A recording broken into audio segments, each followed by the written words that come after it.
Del Evangelio de nuestro Señor Jesucristo según San Mateo. Jesús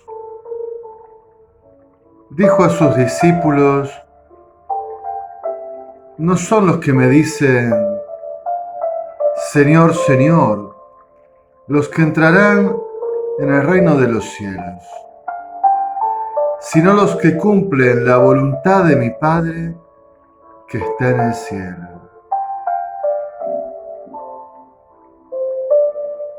Muchos me dirán en aquel día: Señor, Señor, ¿acaso no profetizamos en tu nombre? ¿No expulsamos a los demonios e hicimos muchos milagros en tu nombre? Entonces yo les manifestaré: jamás los conocí. Apártense de mí ustedes, los que hacen el mal. Así todo el que escucha las palabras que acabo de decir y las pone en práctica puede compararse a un hombre sensato que edificó su casa sobre roca. Cayeron las lluvias, se precipitaron los torrentes, soplaron los vientos y sacudieron la casa.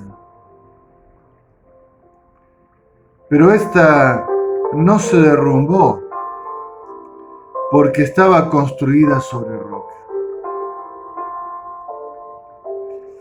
Al contrario, el que escucha mis palabras y no las pone en práctica puede compararse a un hombre insensato que edificó su casa sobre arena. Cayeron las lluvias, se precipitaron los torrentes, soplaron los vientos, sacudieron la casa, ésta se derrumbó y su ruina fue grande. Cuando Jesús terminó de decir estas palabras, la multitud estaba asombrada de su enseñanza, porque Él les enseñaba como quien tiene autoridad y no como sus escribas. Palabra del Señor. Gloria a ti, Señor Jesús. Una vida enteramente fundada en la palabra de Dios, haciendo de la Sagrada Escritura el cimiento, la roca, la base firme sobre la cual apoyar toda nuestra vida. Porque dice el Señor Jesús que entrarán en el reino de los cielos los que cumplen la voluntad del Padre.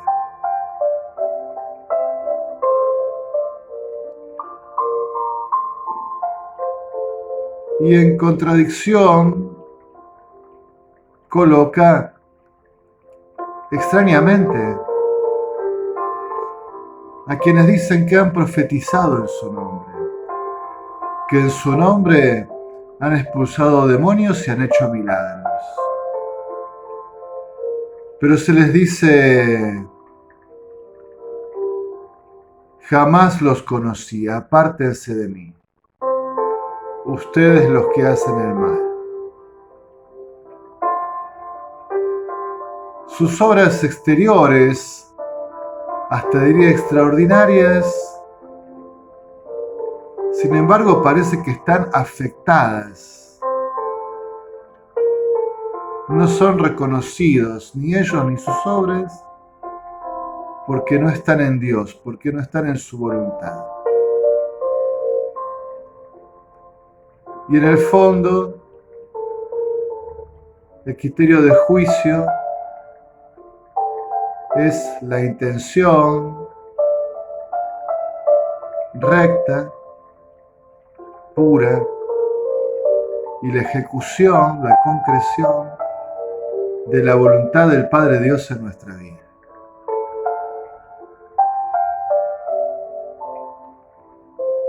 el ingreso al reino, la accesibilidad a la salvación de Dios, pasa por hacer su voluntad.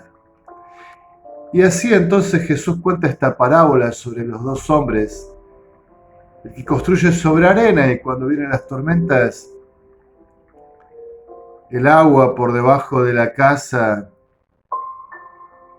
que no tiene cimientos, barre la arena, la deja en el aire, se quiebra, es una ruina. En cambio, la casa construida sobre roca tiene cimientos, ¿no?, que no pueden ser vaciados, lavados por el agua que corre y permanece firme. Así es todo el que funda su vida en la palabra de Dios. En este sentido, quisiera hacer dos advertencias o exhortaciones. En primer lugar, a los cristianos católicos, aún nos falta bastante para hacer de la palabra de Dios centro de nuestra vida, junto con la vida de los sacramentos, de la Eucaristía, como en la Santa Misa, la palabra de Dios y la Eucaristía. Hacer de la palabra de Dios realmente el centro de nuestra vida. Leerla, escucharla, meditarla, ponerla en oración, discernir nuestra vida, confrontarla con ella todos los días, incesantemente.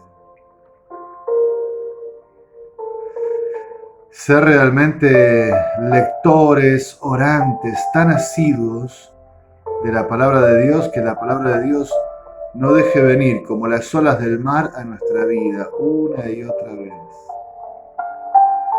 Que nos ilumine, que nos interpele, que nos aliente, que nos abra caminos.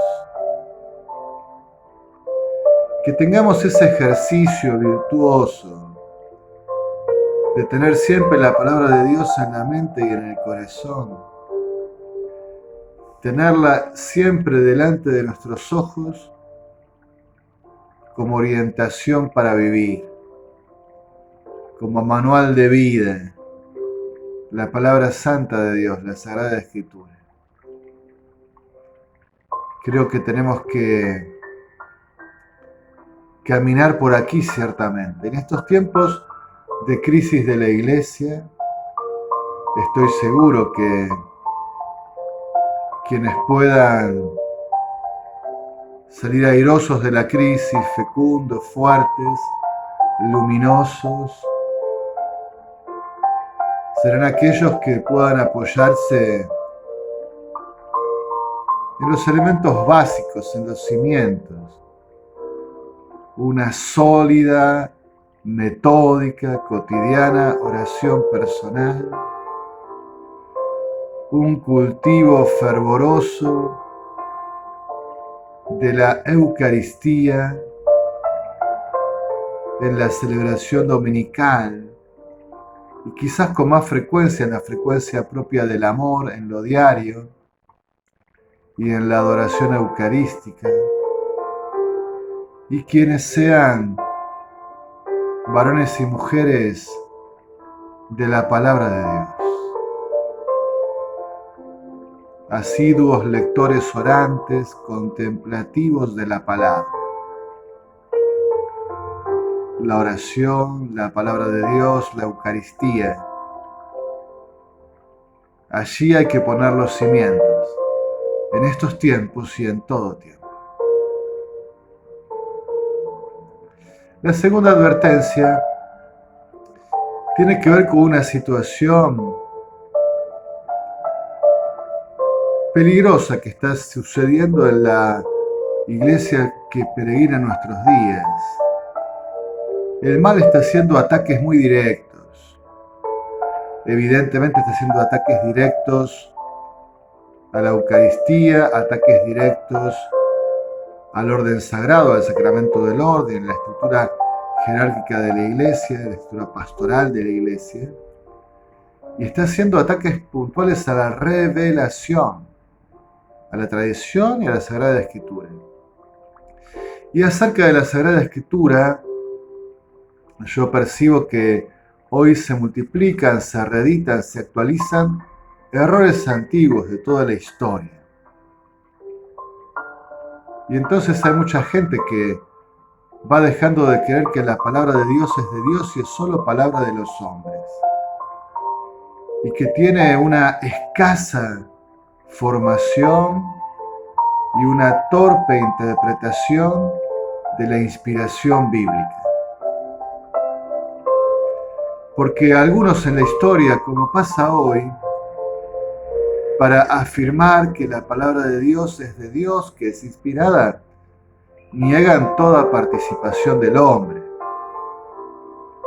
Como si los escritores sagrados, como autómatas, como entrando en trance, como dictados por un ángel, sin ningún concurso de sus facultades personales, hubieran puesto por escrito en un éxtasis absorbente, donde Dios absorbe lo humano, lo anula, y entonces se quedan tranquilos que es palabra de Dios.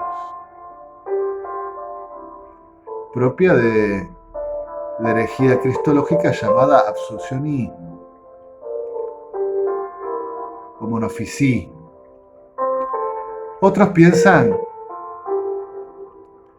que realmente escribieron los hombres con todas sus facultades,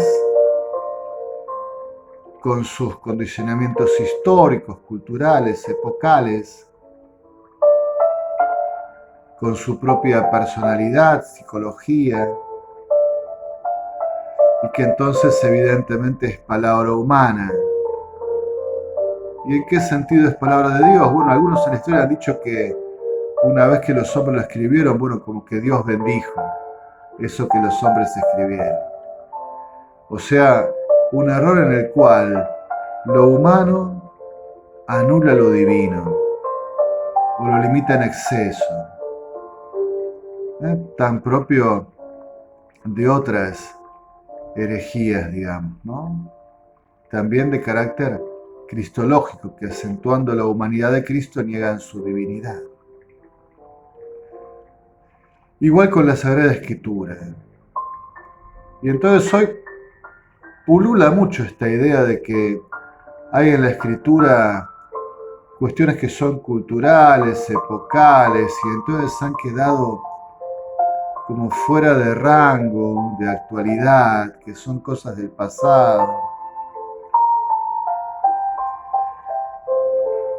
En algunos casos, ignorancia sobre la dogmática de la inspiración bíblica. En otros casos, quizás malicia, astucia retorcida. La Iglesia ha confesado que la Sagrada Escritura es inspirada en todas sus partes, de principio a fin, y que contiene toda la verdad que Dios quiso revelar para nuestra salvación. Es palabra de Dios y es palabra de los hombres. Los hombres como verdaderos autores, con su época, con su cultura, con su psicología, con sus facultades personales, más poéticos unos, más sobrios otros, más eruditos en la lengua en la que escribían algunos, menos otros. Allí con todo lo humano, Dios habló, como en la encarnación del Verbo. Inspirados por Dios, pusieron por escrito cuanto Dios quería revelarnos para nuestra salvación. Y entonces, claro que hay expresiones que son, no sé, propias de la poética de Lucas, de la psicología de Marcos, etc. Pero eso no quita que Dios no se haya expresado y que se haya expresado de modo completo, suficiente para nuestra salvación. Y hay aspectos culturales, pero hay palabra de Dios, y en lo que respecta a la salvación, a la fe en el Dios que se comunica a sí mismo y que nos da a conocer el camino de la salvación. En materia de fe y de costumbres, como se decía en cuanto a la fe y a la práctica de esa fe, la moral, lo que es bueno, lo que es malo, Dios se ha expresado. Ha inspirado a esos hombres que con sus propias capacidades humanas, con su humanidad, asistidos por la gracia, por ese carisma especial de la inspiración bíblica que sostiene toda la redacción de la Sagrada Escritura, de la transmisión oral, la transmisión escrita, hasta este cuerpo canónico que la Iglesia ha recibido como inspirado. Todo ese proceso está asistido por la gracia de Dios, de la inspiración bíblica, y Dios nos ha dicho la verdad, toda la verdad suficiente, necesaria para nuestra salvación. Y en estos puntos no tiene ningún sentido afirmar que los tiempos han cambiado y que las reglas son otras, o pueden ser otras. Dios habló para todos los tiempos. Y es tan contracultural su palabra hoy como antaño, se los aseguro. Y las cosas de la palabra de Dios que hoy nos molestan y nos quieren y queremos cambiar, han molestado antes y las han querido cambiar antes. Y molestarán después y las querrán cambiar después. Pero es palabra de Dios. Y un cristiano en la palabra de Dios funda su vida entera. La pone como base, como cimiento, o su vida amenaza ruina. En alabanza y gloria de la Santísima Trinidad.